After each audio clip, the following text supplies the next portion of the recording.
सुनसरीको कप्तानगञ्जमा हिन्दू मात्रै किन घाइते भए, हिन्दूलाई मात्रै किन गोली लाग्यो, मुस्लिम किन घाइते भएन, मुस्लिमलाई किन गोली लागेन, यसको जवाफ म केही छिनपछि दिने नै छु। त्यो पनि पक्ष विपक्ष नबनिकन तथ्य र प्रमाणको आधारमा। पहिला जनक बहादुर विष्टले लेखेको यो कमेन्ट पढ्नुहोस्। रबिना खातुनले हिन्दूलाई गाली गरेको देखिनस्। रबिना खातुन र रबिना खातुनको बुढाले के भन्दैछन् यो सुन्नुहोस्, त्यस पछाडि बाँकी कुरा गरौँला। आफ्नो कानुन इस्तेमाल गर्छु। म आफ्नो म अगर यिनीहरूलाई मारेन भने साले म पनि एक बाउको छोरा होइन। मादर मूलवासी मंगोलहरू र मुस्लिम सिंगै समुदाय यदि सडकमा उत्रियो भने तिमीहरूको 12 बच्छ, सब बिहार भाग्छस्। फेरि होसमा बस, यो हिन्दू सम्राट भनेर तिमीहरू सनातनीपन नदेखा। म च्यालेन्ज दिइरहेको छु, 48 घण्टाको भित्र अगर पुलिस प्रशासनले तिमीलाई कानुनी उपचार गरेन भने नि मादर त सबलाई मार्दिनु, दिको छोराहरूलाई सबलाई। मलाई जति पैसा लागोस् मादर चो त्यही ठोकाउँछु। यही बसेर मादर चो फोनमा गरेर मान्छेहरूलाई लगाएर तल ठोकाउँछु।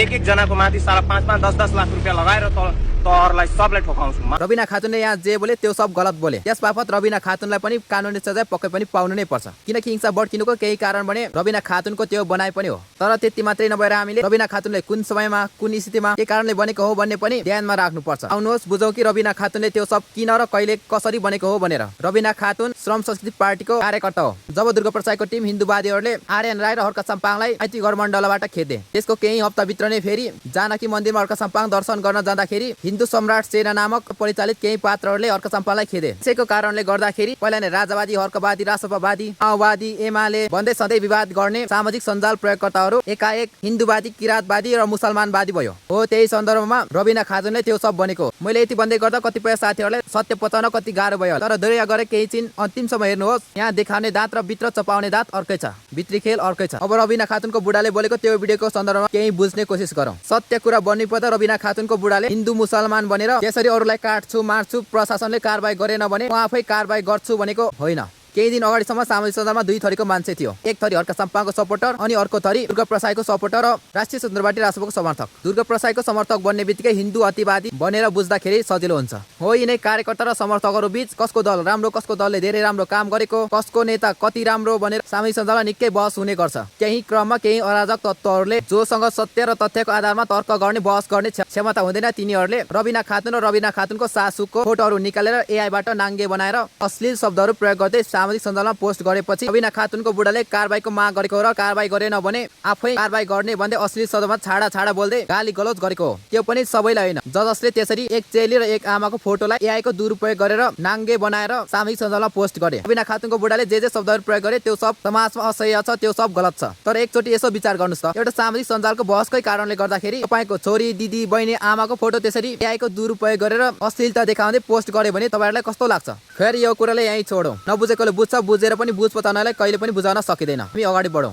अब बुझौँ कि सुनसरीमा हिन्दूलाई नै किन गोली लाग्यो, हिन्दू मात्रै किन घाइते भए, मुसलमानलाई किन गोली लागेन, मुसलमान किन घाइते भएन भनेर। एकपटक सत्य तर मजाक गर्छु ल। मुस्लिमलाई गोली लागेन, मुस्लिम घाइते भएन, किनकि त्यहाँ मुस्लिम नै थिएन। त्यसो भन्दा कसैले जनक रिस उठ्यो होला होइन। एकैछिन बाहिरी कुरा पनि बुझौँ। एउटा घटना इन्डियामा पनि अहिले सिजेपीले जेनजी आन्दोलन चलाउँदैछ। त्यहाँको सरकार डाल्नु पर्छ भनेर सरकार विरुद्ध त्यहाँको जेनजीहरू लागि परेको छ। त्यहाँको मोदी सरकार देखाउन चाहन्छन् कि नेपालमा पनि त्यत्रो विध्वंस भयो, जेनजी आन्दोलन भयो, तर जेनजी आन्दोलन पछाडि बनेको जेनजीको सरकारले केही पनि गर्न सकेन। जन देश विध्वंसतर्फ गयो। जेनजीले सरकार डाल्दैमा केही पनि हुँदैन, जन देशमा अशान्ति आउँछ, देशको सुरक्षा खतरामा पर्छ। हो इन्डियाको सरकारले त्यही देखाउन चाहन्छ। एउटा उखान त तपाईँहरूलाई यादै होला, नाङ्लो ठटाएर बुहारी तर्साउनु। त्यता फेरि पनि फर्केर जानै पर्ने छ। पहिला दुर्गा प्रसादको यो भनेलाई सुन्नुहोस्। सरकारको आयो दसैँ हेरौँ न, दसैँसम्म इज्जतसँगले भन्छौँ तपाईँहरूलाई पनि हामी लगभग दसैँ ताकासम्ममा नि केही हालतमा पुर्याउँ। एकचोटि तपाईँहरू पनि सोच्नुहोस्, म पनि सोच्छु ल। दुर्गा प्रसाद मुसलमान हो र दुर्गा प्रसादलाई कसरी थाहा भयो कि दसैँ भित्र नै यो सब हुँदैछ भनेर, यो सब हुन्छ भनेर, यी सब घटनाहरू हुन्छ भनेर? हामी सबैलाई थाहै छ कि 1 वर्ष अगाडि पनि दुर्गा प्रसाद नेपालमा धार्मिक द्वन्द्व निम्त्याएर 2 जना मान्छे मरेपछि नेपालकै कुनै कुनामा लुकेर बसेको छु भनेर डाँटेर पछि भारतको हिन्दू अतिवादीहरूको घरमा लुकेर बसेर भारतको सरहदमा गएर भारतको सेनाले पक्राउ गरेर नेपाल प्रहरीको जिम्मा लगाएर पठाएको त हामीले बिर्सेको छैनौँ। अनि द्वन्द्वको सुरुवात डाइरेक्ट सुनसरीमा भएको होइन। सुरुमा काठमाडौँको माइती गरमण्डलमा, त्यस पछाडि जनकपुरमा, त्यसको लगत्तै सुनसरीमा सुनसरीमा मुकुण्ड लगाएर बसे पनि जनकपुर र माइती गढमण्डलमा दुर्गा प्रसाईकै कार्यकर्ता हो भन्ने कुरामा कुनै पनि दुई मत छैन। कि तपाईँहरूको मत फरक छ? अब भारततर्फ लागौँ। जब जब नेपालमा भारतलाई मन नपर्ने खालको कुनै पनि निर्णय हुन्छ त्यस पछाडि भारतले कुनै न कुनै न्यू पारेर नेपालमा दङ्ग फसाद गराए छाड्छ। केपी ओलीले चुच्चे नक्सा राख्दा पनि भारतले 6 महिनासम्म नाकाबन्दी गरेर नेपालमा धार्मिक युद्ध लडाए, धार्मिक द्वन्द्वहरू निम्त्याए। अनि अहिले पनि ठ्याक्कै यही बेला फेरि अहिलेको सरकारले 1 रुपैयाँको सिक्कामा नेपालको चुच्चे नक्सा सहितको नक्सा राख्ने निर्णय गरेको छ, जुन कुरा भारतलाई मन परेको छैन। अनि हामीले इतिहासहरू सुन्दै आएको छौँ कि राजा वीरेन्द्रको परिवारको हत्यामा पनि भारतकै संलग्न छ। नेपाली कांग्रेस र कुन कुन दल मिलेर भारतलाई नेपालको नदीनालाहरू बेच्ने बेला विरोध गर्ने मदन भण्डारी मात्रै थियो। त्यस पछाडि मदन भण्डारीको पनि हत्या भयो। क्या अचम्म छ है? हाम्रो विषयहरू टाढिएको छैन, जोडिएकै छ। केही छिन दोहोरिया गर्नुहोस्। नेपालको एकजना कट्टर हिन्दूवादी धर्मगुरु जो नेपाललाई हिन्दू राष्ट्र बनाउन चाहन्छ, उहाँलाई चाहिँ चिन्नु भएकै होला तपाईँहरूले पनि। उहाँले 2074 चैत्र गते नेपाललाई हिन्दू राष्ट्र बनाउनु पर्छ र नेपालमा धार्मिक र साम्प्रदायिक द्वन्द्व निम्त्याएर सरकारलाई बाध्य बनाउनु पर्छ भनेर आफ्नै मान्छे खटाएर आफैलाई मुस्लिमले गोली हान्यो भनेर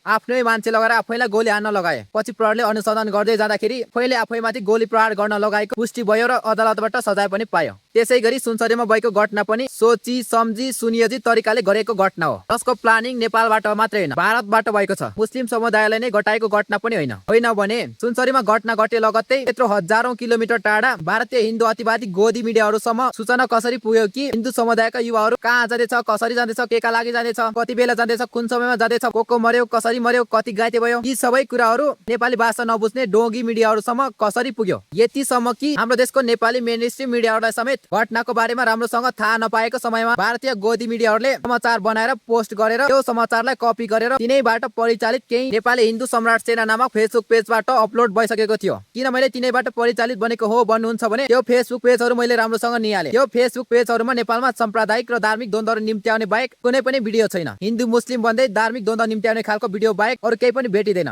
त्यो पनि विशेष गरी भारतीय मिडियाहरूले तयार पारेको समाचारहरू। अब तपाईँ आफै सोच्नुहोस् र बुझ्नुहोस्, के साँच्चै त्यहाँ हिन्दू र मुस्लिम बीचको झगडा नै थियो त? आखिर किन त्यहाँ मुस्लिमको एकजना पनि घाइते भएन, मरेन? हिन्दू समुदायको युवाहरू मात्रै किन घाइते भए, किन मरे? म त सजिलोसँग यसरी बुझ्छु, किनकि त्यहाँ सच्चा हिन्दू र सच्चा मुस्लिम थिएन, असली हिन्दू र असली मुस्लिम थिएन। यी सबै सत्य तथ्य र वास्तविकतामा आधारित घटनाक्रमहरू जोड्दै जाँदाखेरि तपाईँलाई गल्ती गुण पछेको र कसको जस्तो लाग्यो आफ्नो विचार कमेन्टमा लेख्नुहोस्। अनि यो भिडियोलाई शेयर गर्न चाहिँ नभुल्नुहोस् है त, किनकि सत्य कुरा सबैले बुझ्नु पर्नेछ।